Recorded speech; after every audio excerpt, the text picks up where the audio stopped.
everybody, Grandpa Cotton, what's going on? Ain't talked to y'all in a while out there. So I'm doing a work video on Trac anchor. These Trac anchors right here, auto deploy anchors. Somebody had asked me the other day how good they hold up. Well, I've had these about 5 years, and they have had thousands and thousands of deployments, and they've never failed me till now. So this one on the back here wound up getting broke. So they got a plastic spindle in them right here.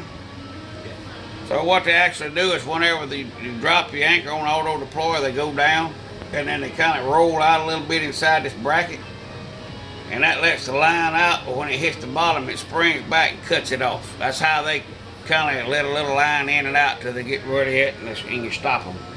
So anyhow, this one here got hung up and I couldn't get it up. I almost pulled the boat underneath the water trying to get it to come off the bottom, and it was hung up in some stumps on the river. So we cranked up the old Yammy Hammy and gave her a pull and pulled it out and then reeled it back up, and ever since then it didn't stop when you auto deployed it. It'd go down and it just keeps spinning and start spinning backwards and get all tangled up, and it was just a mess. It didn't work unless you come back here and push the button down and hit the bottom. You stop it and add a little bit more line out. You had to do it all manually. The automatic part didn't work anymore.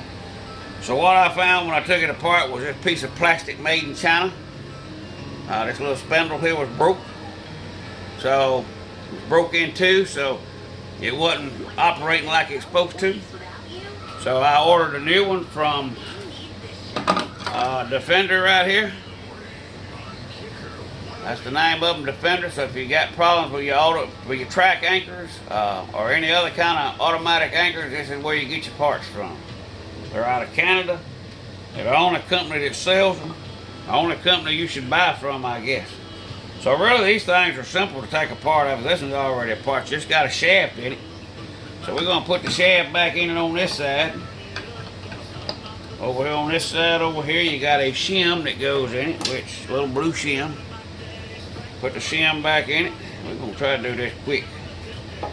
And the little shim goes back in it there. You got to have something to get that little shim in there with. You ain't going to just feed it in there by hand there. It ain't going to work. So a good pair of needle nose will fix it. Maybe.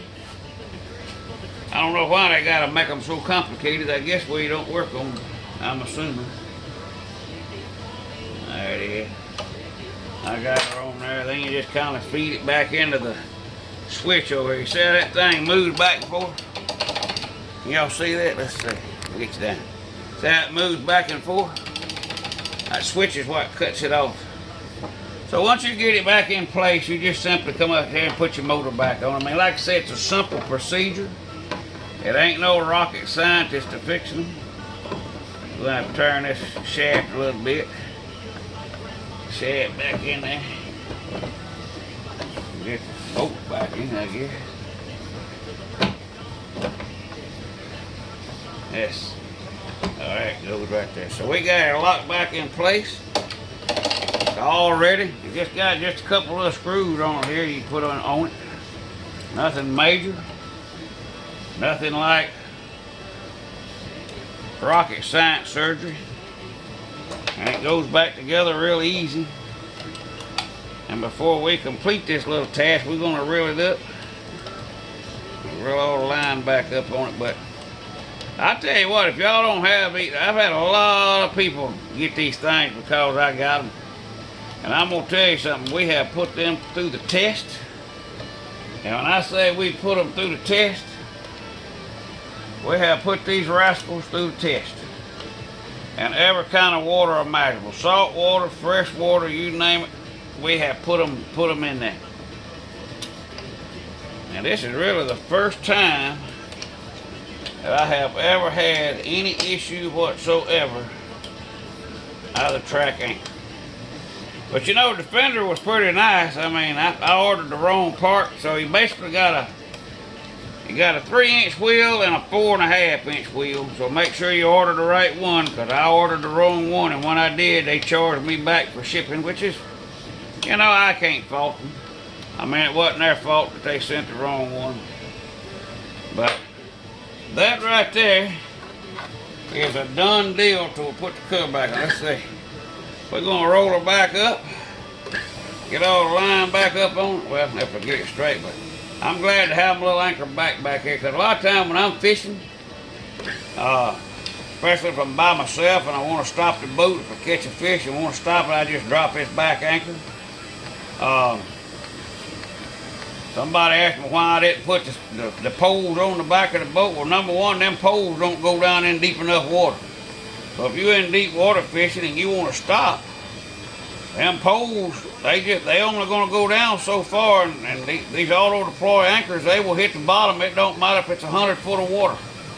So you technically got 100 foot of line on these things, which they work good out in the Gulf and everywhere else. I mean, I've got them on my pontoon boat.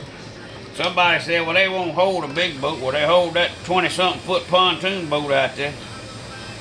And I mean, they ain't like, I would imagine aluminum boats, a fiberglass boat, you know, not a big boat, but you know, a 18, 20-foot fiberglass boat's probably lighter than that pontoon boat. That pontoon boats are heavy.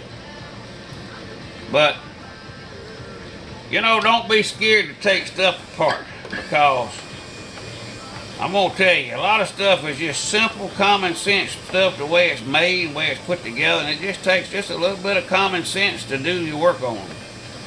Now, like I said, the main reason I tore this one apart is because it wasn't working right. The auto deploy, I mean, it worked, but the auto deploy just kept winding up on it, or winding out on it, and it wouldn't stop.